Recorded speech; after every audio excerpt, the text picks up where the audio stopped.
Ministry have released their long-awaited DVD, Adios, Puta, Madres, which was footage from the band's farewell 2008 See You Late tour. It's no secret lead vocalist Al Jourgensen isn't fond of touring, so after 27 years together, Ministry decided to call it quits in 2008, and after releasing the CD earlier this year, they just released the double DVD. It contains live performances as well as a 45-minute documentary that follows the band from rehearsals all the way to their final shows in Europe. Artisan News caught up with Al Jourgensen to get his thoughts on why touring became so boring and predictable for him. He disagrees. He likes live stuff, and good for him, because I wish I could tap into myself for that.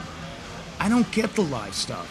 It's all the same knuckleheads up front, same ones that were at the last show, the same ones that are at the next show. Say Judas Priest is playing the next week, same knuckleheads will be up front, doing all the same moves with the lighter and the fist and the fights and the mosh pit. It's just so predictable.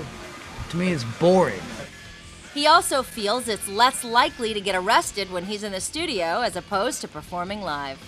I hated it. I always liked studio. There's much less chance of getting arrested being in the studio than there is being live. When you're in a different town, you don't know that particular police chief. And if you do something wrong, there's a much higher chance of you going to some holding tank, whereas at home, especially if you own your own studio on your own property, unless if they're like the Alcohol, Tobacco, and Firearms, ATF, they really can't storm your compound. Although Ministry have officially retired, Jourgensen continues to be very busy.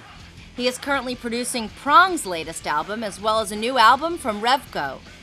Besides those albums, Jourgensen plans on producing a project with Jello Biafra, as well as another project with Slipknot drummer Joey Jordison. As if that wasn't enough, Al is also releasing an upcoming documentary titled Fixed, with touches on the addictions of heroin. What we are looking at